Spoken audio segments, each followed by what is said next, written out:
السلام علیکم دوستوں، امید ہے آپ سب خیریت سے ہوں گے۔ ہم پڑھ رہے ہیں نبی کریم صلی اللہ علیہ وسلم کی زندگی کے بارے میں کتاب حیات طیبہ، اور آج ہم جو چیپٹر پڑھنے جا رہے ہیں وہ ہے معجزات اور معراج۔ اس میں ہم پڑھیں گے واقعہ شق القمر یعنی چاند کا دو ٹکڑے ہونا۔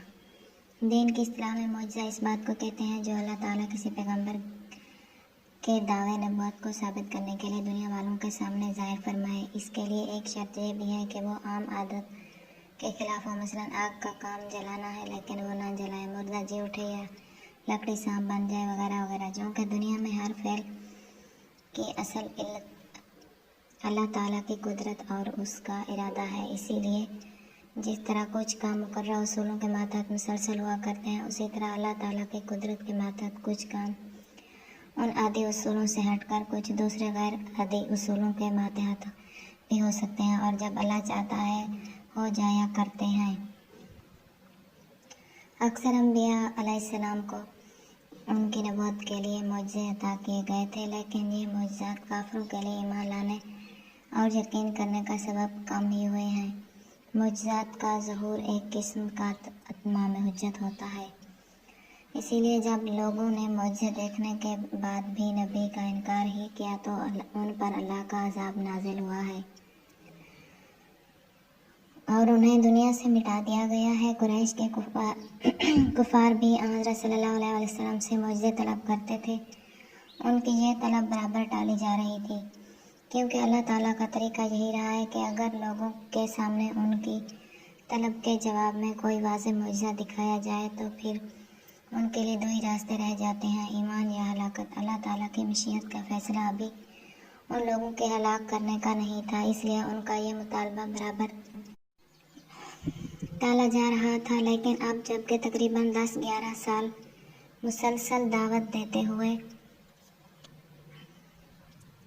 گزر چکے تھے اور قوم کو سمجھانے کی حد ہو گئی تھی، تو بسا اوقات حضرت صلی اللہ علیہ وسلم اور دوسرے مومنین کے دلوں میں یہ خواہش پیدا ہوتی تھی کہ کاش کوئی نشانی اللہ کی طرف سے ایسی ظاہر ہو جاتی جسے دیکھ کر یہ لوگ ایمان لے آتے اور اسلام کی سچائی کے قائل ہو جاتے۔ لیکن آپ کی اس خواہش کے جواب میں یہی کہا جا رہا تھا کہ دیکھو، بے صبری سے کام نہ لو، جس ترتیب اور جس ڈھنگ سے دعوت کا کام ہم چلوا رہے ہیں اسی طریقے سے صبر کے ساتھ انجام دیتے رہو۔ معجزوں سے کام لینا ہوتا تو یہ کام کبھی کا ہو چکا ہوتا۔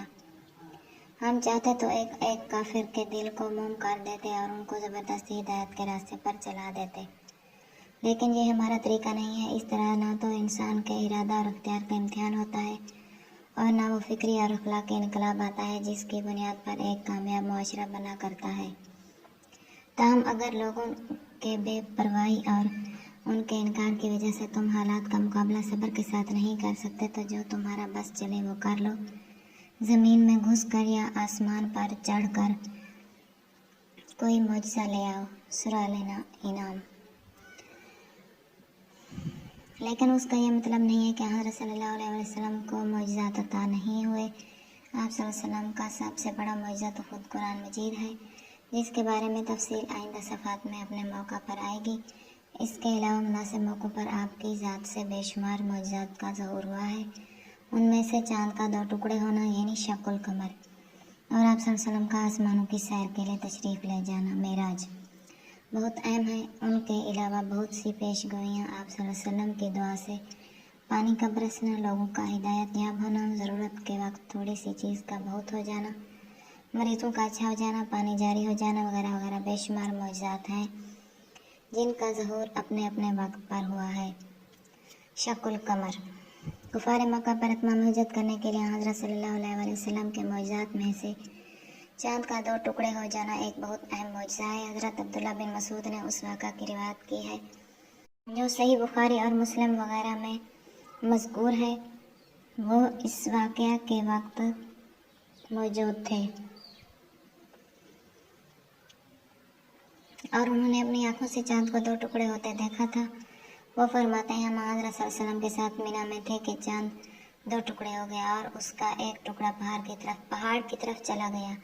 آپ صلی اللہ علیہ وسلم نے فرمایا گواہ رہو، لیکن جیسا کہ لکھا جا چکا ہے یہ ضروری نہیں کہ معجزہ دیکھنے کے بعد کفار ایمان لے ہی آئیں، بلکہ ہوتا یہی ہے کہ معجزے وہی لوگ طلب کرتے ہیں جن کے دلوں میں انکار اور ہٹ درمی کوٹ کوٹ کر بھری ہوتی ہے، اور اس طرح وہ انکار کے لیے ہیلے بہانے تلاش کرتے ہیں۔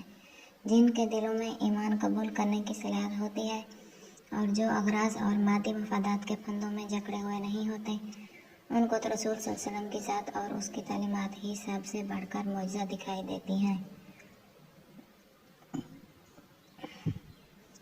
اور وہ حق کے قبول کرنے میں ہمیشہ پیش قدمی کرتے ہیں۔